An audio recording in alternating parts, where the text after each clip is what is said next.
ଭଲ ଲୋକ କ'ଣ ପାଇଁ ଦୁଃଖରେ ରହିଥାନ୍ତି ଓ ପାପୀ ଲୋକ କ'ଣ ପାଇଁ ସୁଖରେ ରହିଥାନ୍ତି?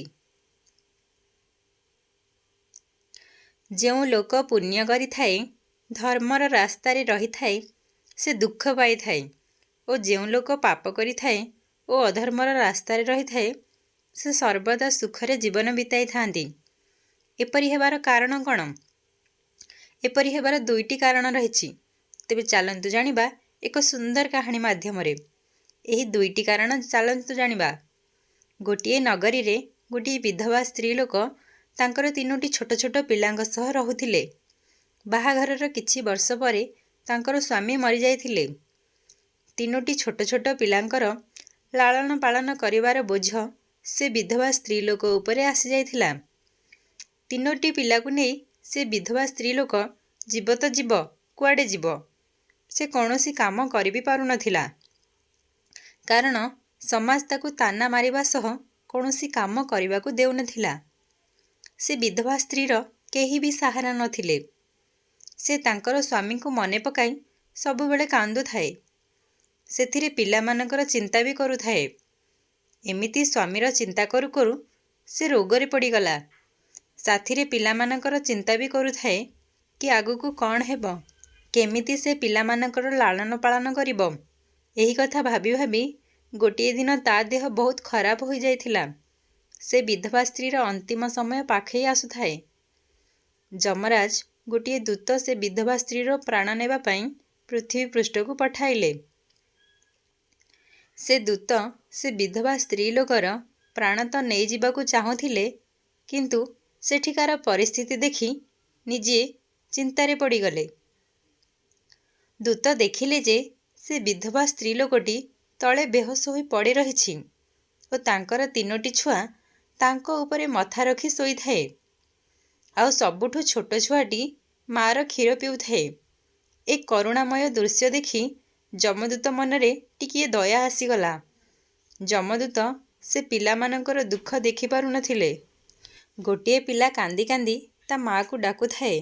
ଅନ୍ୟ ପିଲାଟି କାନ୍ଦି କାନ୍ଦି ମା ଉପରେ ମଥା ରଖି ଶୋଇଯାଉଥାଏ। ଯମଦୂତ ଭାବିଲେ, ସେ ପିଲାର ବାପା ଆଗରୁ ହିଁ ମରିଯାଇଥିଲା।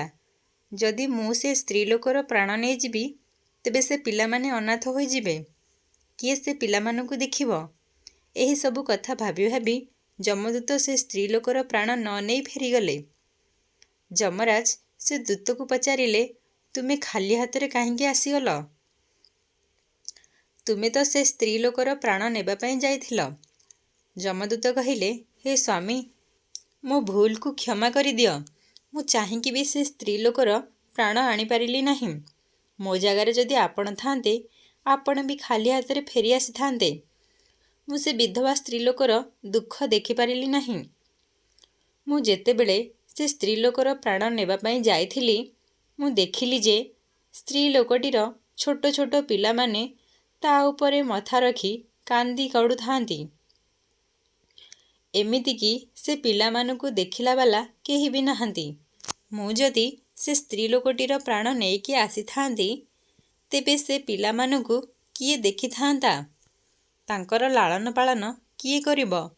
ପୃଥିବୀ ପୃଷ୍ଠର ଲୋକମାନେ ଏମିତି ସ୍ୱାର୍ଥପର ହୋଇଯାଇଛନ୍ତି ଯେ ବିନା ସ୍ୱାର୍ଥରେ ସେମାନେ କାହାର ବି ସାହାଯ୍ୟ କରନ୍ତି ନାହିଁ। ଯଦି କେହି କାହାର ସାହାଯ୍ୟ ବି କରିଦିଅନ୍ତି, ତେବେ ତାଙ୍କ ପାଖରୁ କିଛି ଆଶା ରଖିଥାନ୍ତି ଅଥବା ତାଙ୍କର ଆସନରେ ଦବାଇ ରଖିଥାନ୍ତି। ଯମଦୂତ କହିଲେ, ହେ ସ୍ୱାମୀ, ମୁଁ ଚାହୁଁଛି ସେ ଲୋକକୁ ଆଉ କିଛି ଦିନ ବଞ୍ଚିବାକୁ ଦିଅ। କାହିଁକି ନା ସେ ସ୍ତ୍ରୀ ଲୋକ ସେ ପିଲାମାନଙ୍କର ଲାଳନ ପାଳନ କରି ବଡ଼ କରିପାରିବ। ଯମଦୂତ କଥା ଶୁଣି ଯମରାଜ ତା ଉପରେ ରାଗିଗଲେ ଆଉ କହିଲେ, ଆରେ ମୂର୍ଖ, ଈଶ୍ୱର ତିଆରି କରିଥିବା ସୃଷ୍ଟିରେ କେହି କାହାର କିଛି କମାଇ ପାରିବ ନା ବଢ଼ାଇ ପାରିବ? ଈଶ୍ୱରଙ୍କର ଇଚ୍ଛା ବିନା ତୁମେ କାହାର ଜୀବନ ନେଇପାରିବ ନା ଦେଇପାରିବ? ଈଶ୍ୱର ଯାହା କରନ୍ତି ସମସ୍ତଙ୍କର ଭଲ ପାଇଁ ହିଁ କରନ୍ତି। ତୁମେ କିଏ ଯେ ବିଧାତାର ଲେଖାକୁ ବଦଳାଇବା ପାଇଁ ଚାହୁଁଛ? ତୁମେ ସେ ମହିଳାଙ୍କର ପ୍ରାଣ ନ ନେଇ ଈଶ୍ୱରଙ୍କ ନିୟମକୁ ଉଲ୍ଲଂଘନ କରିଛ। ତୁମେ ବହୁତ ବଡ଼ ଅପରାଧ କରିଦେଇଛ। ସେଥିପାଇଁ ତୁମକୁ ଏହାର ଦଣ୍ଡ ଅବଶ୍ୟ ଭୋଗିବାକୁ ପଡ଼ିବ। ଯାଅ, ତୁମର ଯେଉଁ ପୃଥିବୀ ମନୁଷ୍ୟ ଉପରେ ମମତା ଅଛି ସେହି ପୃଥିବୀର ମନୁଷ୍ୟ ହୋଇ ପାପ ଭୋଗ କର। ଯମଦୂତ କହିଲେ, ହେ ସ୍ୱାମୀ, ପୃଥିବୀ ପୃଷ୍ଠରୁ ମୋର ଉଦ୍ଧାର କେମିତି ହେବ? ତାପରେ ଯମରାଜ କହିଲେ, ପୃଥିବୀ ପୃଷ୍ଠକୁ ଯାଇ ଯେତେବେଳେ ତୁମର ମୂର୍ଖତା ଉପରେ ତୁମେ 3 ଥର ହସିଦେବ ସେତେବେଳେ ତୁମର ଉଦ୍ଧାର ହୋଇଯିବ। ଏତିକି କହି ଯମରାଜ ସେ ଯମଦୂତକୁ ପୃଥିବୀ ପୃଷ୍ଠକୁ ପଠାଇ ଦେଇଥିଲେ। ତାପରେ ସେ ଯମଦୂତ ମନୁଷ୍ୟର ରୂପକୁ ମଧ୍ୟ ଆସିଯାଇଥିଲା। ତାଙ୍କ ଦେହରେ କପଡ଼ା ନଥିଲା। ଏଠାରେ ଗୋଟିଏ ନିୟମ ଅଛି, ପୃଥିବୀ ପୃଷ୍ଠରେ ଯିଏ ଜନ୍ମ ନେଇଥାଏ ବିନା କପଡ଼ାରେ ହିଁ ଜନ୍ମ ହୋଇଥାଏ। ଯମଦୂତ ଜନ୍ମ ହୋଇନଥିଲେ, ଏମିତି ରାସ୍ତା କଡ଼ରେ ବିନା କପଡ଼ାରେ ପଡ଼ି ଥରୁଥାଏ। ସେହି ସମୟରେ ଜଣେ ମୋଚି ଯିଏ ଚପଲ ଜୋତା ସିଲେଇ କରେ ସେ ସେହି ରାସ୍ତା ଦେଇ ଯାଉଥିଲା। ସେ ମୋଚି ଶୀତରୁ ରକ୍ଷା ପାଇବା ପାଇଁ ତାଙ୍କ ପିଲାମାନଙ୍କ ପାଇଁ କପଡ଼ା ଆଣିବା ପାଇଁ ଯାଉଥିଲେ। ସେହି ରାସ୍ତାରେ ବିନା କପଡ଼ାର ଲୋକକୁ ଦେଖି ତାଙ୍କ ମନରେ ଟିକେ ଦୟା ଆସିଗଲା। ସେ ତାଙ୍କ ପିଲାଙ୍କ ପାଇଁ କପଡ଼ା ଆଣିଲେ ନାହିଁ। ସେ ଯମଦୂତ ପାଇଁ କପଡ଼ା ଓ ଗୋଟିଏ କମ୍ବଳ କିଣି ଆଣି ତାକୁ ଦେଲେ। ଯମଦୂତ କହିଲେ, ଭାଇ, ଆପଣ ମୋତେ କପଡ଼ା ଦେଇ ମୋ ଉପରେ ବହୁତ ବଡ଼ ଉପକାର କରିଛନ୍ତି। କପଡ଼ା ଦେଇ ଆପଣ ତ ମୋତେ ଶୀତରୁ ରକ୍ଷା କରିପାରିଲେ, ଶୀତରୁ ବଞ୍ଚାଇ ପାରିଲେ, ହେଲେ ମୋର ଘର ଅଛି ନା ପରିବାର ଅଛି ନା ଖାଦ୍ୟ ଖାଇବାର ସାଧନ ଅଛି। ତାପରେ ମୋଚି କହିଲେ, ତୁମେ ମୋ ଘରକୁ ଚାଲ, ମୁଁ ତୁମର ସମସ୍ତ ଖର୍ଚ୍ଚ ଉଠାଇବି। ସେ ମୋଚି ଯମଦୂତକୁ ଘରକୁ ନେଇ ଆସିଲେ।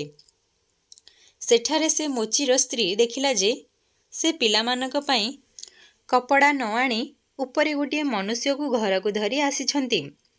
ସେ ସ୍ତ୍ରୀ ଲୋକ ତାଙ୍କ ସ୍ୱାମୀଙ୍କ ସହ ଝଗଡ଼ା କରିବା ପାଇଁ ଲାଗିଲା। ଏହା ଦେଖି ଯମଦୂତ ଜୋର ଜୋରରେ ହସିବା ପାଇଁ ଲାଗିଲେ। ମୋଚି କହିଲେ, ଆରେ ଭାଇ, ତୁମେ କ'ଣ ପାଇଁ ହସୁଛ? ଏମିତି କ'ଣ ଦେଖିନେଲ? ଯମଦୂତ କହିଲେ, ବନ୍ଧୁ, ଏବେ ମୋର ହସିବାର ରହସ୍ୟ ମୁଁ ତୁମକୁ କହିପାରିବି ନାହିଁ। ସମୟ ଆସିଲେ ମୁଁ ତୁମକୁ ନିଶ୍ଚୟ କହିବି। ଏବେ ତ ଯମଦୂତ ମୋଚିର ଘରେ ରହିବା ପାଇଁ ଲାଗିଲେ। କିଛି ଦିନ ଭିତରେ ସେ ଯମଦୂତ ମୋଚିର ସବୁ କାମ ଶିଖିଗଲେ। ଅଳ୍ପ ଦିନ ଭିତରେ ସେ ମୋଚି ଦ୍ୱାରା ତିଆରି ଜୋତା ଅଧିକ ବିକ୍ରି ହେବାକୁ ଲାଗିଲା। ସେ ମୋଚି ବହୁତ ଧନୀ ଲୋକ ହୋଇଯାଇଥିଲା।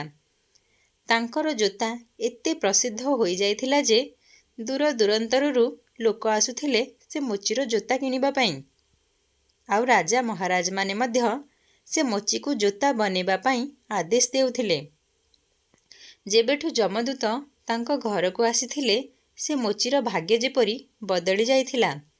ଆଉ ଟଙ୍କା ପଇସା କୋଉଥିରେ ଅଭାବ ରହୁନଥିଲା।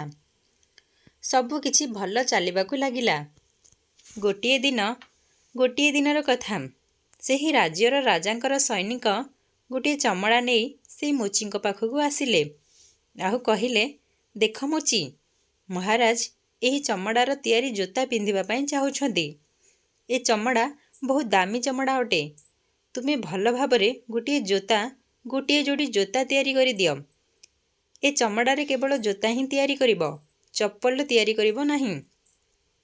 ରାଜାଙ୍କର ସୈନିକ ଚମଡ଼ା ଦେଇ ଚାଲିଗଲେ। ମୋଚି ଯମଦୂତଙ୍କୁ କହିଲେ, ରାଜାଙ୍କର ଆଦେଶ, ଏଥିରେ କିଛି ଗଡ଼ବଡ଼ କରିବ ନାହିଁ।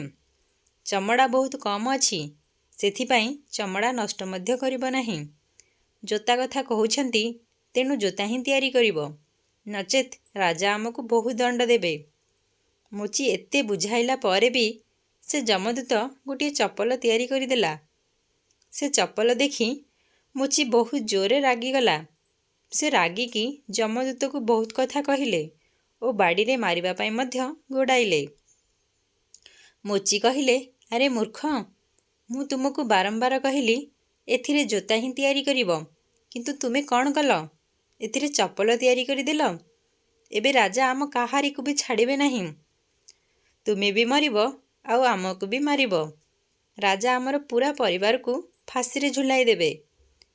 ମୋଚିକୁ ଏମିତି ଦୁଃଖରେ ଦେଖି ଯମଦୂତ ଜୋର ଜୋରରେ ହସିବା ପାଇଁ ଲାଗିଲେ।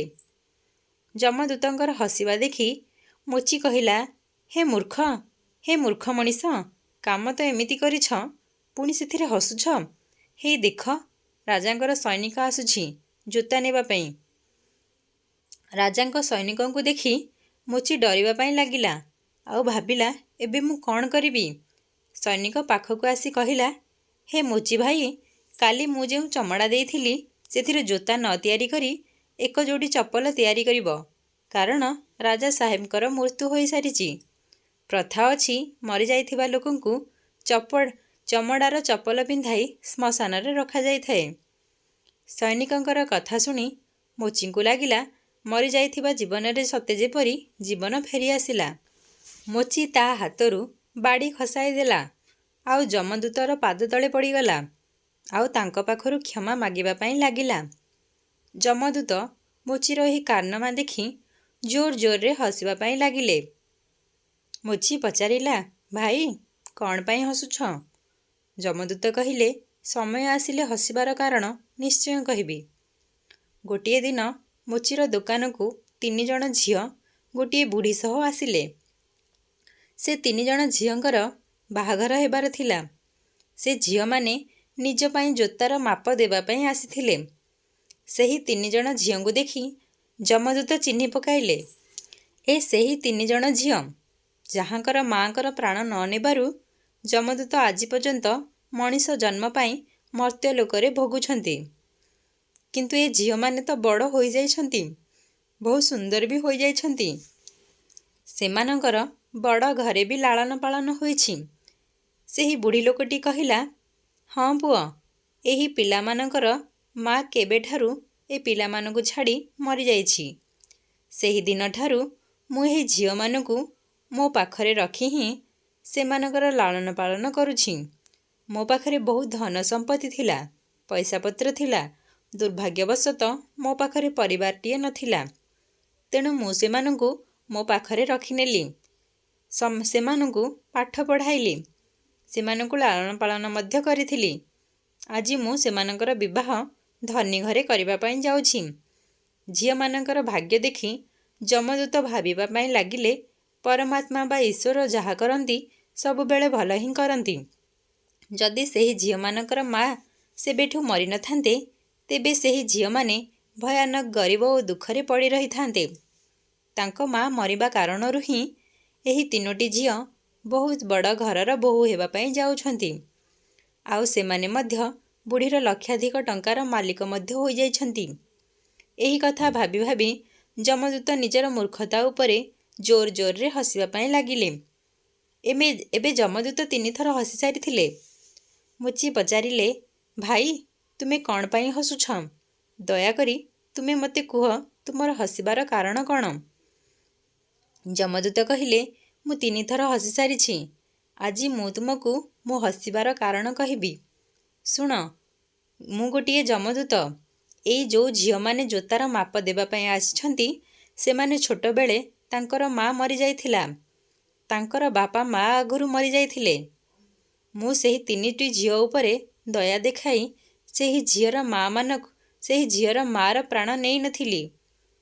ତେଣୁ ଏହି କାରଣରୁ ଯମଦୂତ ମୋତେ ଅଭିଶାପ ଦେଇ ପୃଥିବୀ ପୃଷ୍ଠକୁ ପଠାଇ ଦେଇଥିଲେ। ମୁଁ ସଡ଼କ ପାଖରେ ପଡ଼ି ରହିଥିଲି। ତୁମେ ମୋତେ ତୁମ ଘରକୁ ନେଇ ଆସିଥିଲ। ଘରେ ତୁମ ସ୍ତ୍ରୀ ତୁମ ସହ ଝଗଡ଼ା କରିଥିଲେ। ଏଥିପାଇଁ କି ତୁମେ ପିଲାଙ୍କ ପଇସାରେ ମୋ ପାଇଁ କପଡ଼ା ଓ କମଳ ନେଇକରି ଆସିଥିଲ। ସେତେବେଳେ ମୁଁ ତୁମ ପତ୍ନୀଙ୍କ ମୂର୍ଖତା ଦେଖି ହସି ପକାଇଥିଲି। ତୁମର ପତ୍ନୀ ସେ ପଇସା ବିଷୟରେ ଭାବି ଦୁଃଖୀ ହୋଇଥିଲେ ଯାହା ତୁମେ ମୋ ଉପରେ ଖର୍ଚ୍ଚ କରିଥିଲ। ତୁମ ପତ୍ନୀ ଏ ଲାଭକୁ ଦେଖିପାରୁନଥିଲେ। ମୋର ଆସିବା ଦ୍ୱାରା ତୁମ ଘରର ଭାଗ୍ୟ ଯେପରି ବଦଳି ଯାଇଥିଲା। ଦ୍ୱିତୀୟ ଥର ମୋତେ ହସ ତୁମ ମୂର୍ଖତା ଦେଖି ଆସିଥିଲା। ରାଜାଙ୍କ ଜୋତା ନ ତିଆରି କରିବାରୁ ତୁମେ ବାଡ଼ି ନେଇ ମୋତେ ବାଡ଼େଇବାକୁ ଗୁଡ଼ାଉଥିଲ। ସେତେବେଳେ ତୁମେ ରାଜାଙ୍କ କଥା ଭାବୁଥିଲ। ତୁମକୁ ଜଣା ନଥିଲା ରାଜା ସାହେବଙ୍କ ସହ କ'ଣ ଘଟିଯାଇଥିଲା। ଯାହା ରାଜାଙ୍କର ଜୋତାଠାରୁ ବି ଚପଲର ଆବଶ୍ୟକତା ଅଧିକ ଥିଲା। ଆମେମାନେ ଯାହା ଦେଖିଥାଉ ସେଥିରୁ ସୁଖ ଆଉ ଦୁଃଖର ଅନୁଭବ କରିଥାଉ। ଆମମାନଙ୍କୁ ଯାହା ଦେଖାଯାଇନଥାଏ ତାହା ଆମ ସହିତ ହୋଇଥାଏ। ଈଶ୍ୱର ଆମ ଭଲ ପାଇଁ ଖରାପ କରିଥାନ୍ତି। ଏହା ଦେଖି ଆମେ ଈଶ୍ୱରଙ୍କୁ ଦୋଷ ଦେବା ପାଇଁ ଲାଗିପଡ଼ୁ। ଆମେ ସେ ଭଲକୁ ଦେଖିପାରିନଥାଉ ଯାହା ଭବିଷ୍ୟତରେ ଆମ ସହିତ ହେବାକୁ ଯାଉଛି। କେତେଥର ବର୍ତ୍ତମାନର ଆମ ସହିତ ଭଲ ହୋଇଥାଏ, ତାକୁ ଆମେ ଦେଖି ଖୁସି ହୋଇଥାଉ, କିନ୍ତୁ ଭବିଷ୍ୟତରେ ଆମ ସହିତ ଖରାପ ହୋଇଯାଇଥାଏ। ସେ ଘଟଣାକୁ ଆମେ ଦେଖିପାରୁନଥାଉ। କ'ଣ ସେ ଘଟଣା ପଛରେ ଭଲ ଓ ଖରାପ ଦୁଇଟି ପରିଣାମ ରହିଥାଏ? ଆମକୁ ସବୁ ଘଟଣାକୁ ଈଶ୍ୱରଙ୍କର ଇଚ୍ଛା ଭାବି ଚାଲିବା ଉଚିତ। ଭଲ ଲୋକ କାହିଁକି ଦୁଃଖରେ ରହିଥାଏ? ତାହାର ଦୁଇଟି କାରଣ ରହିଛି। ପ୍ରଥମତଃ, ଭଲ ଲୋକଙ୍କ ସହ କାହିଁକି ଖରାପ ଘଟିଥାଏ? କାରଣ ଭବିଷ୍ୟତରେ ତାଙ୍କ ସହିତ କିଛି ଭଲ ହେବାକୁ ହିଁ ଯାଉଛି। ଏବଂ ଦ୍ୱିତୀୟ କାରଣ ହେଉଛି, ଭଲ ଲୋକଙ୍କୁ ଦୁଃଖ ଆସିବା ଦରକାର, କାରଣ ଦୁଃଖ ଆସିଲେ ଭଲ ଲୋକ ଈଶ୍ୱରଙ୍କ ସହ ଯୋଡ଼ି ହୋଇ ରହିଥାଏ। ଠିକ୍ ସେହିଭଳି ପାପୀ ଲୋକ କ'ଣ ପାଇଁ ସୁଖରେ ରହିଥାଏ? ଏହାର କାରଣ ଠିକ୍ ଓଲଟାଟା। ଏହିଭଳି ଯମଦୂତ ମୋଚିକୁ ବୁଝାଇ ଯମରାଜାଙ୍କ ପାଖକୁ ଚାଲିଗଲେ। ଭିଡ଼ିଓଟିକୁ ଏହିଠାରେ ଶେଷ କରୁଛି। ଯଦି ଆପଣମାନଙ୍କୁ ଏହି ଭିଡ଼ିଓଟି ଭଲ ଲାଗିଛି, ତେବେ ଦୟାକରି ମୋର ଚ୍ୟାନେଲକୁ ସବସ୍କ୍ରାଇବ୍ କରି ଭିଡ଼ିଓକୁ ଗୋଟେ ଲାଇକ୍ ନିହାତି କରନ୍ତୁ ଏବଂ ସାଙ୍ଗସାଥୀମାନଙ୍କ ପାଖକୁ ଓ ବନ୍ଧୁବାନ୍ଧବମାନଙ୍କ ପାଖକୁ ସେୟାର କରନ୍ତୁ ଓ କମେଣ୍ଟ ବକ୍ସରେ ଜୟ ଜଗନ୍ନାଥ ଲେଖନ୍ତୁ।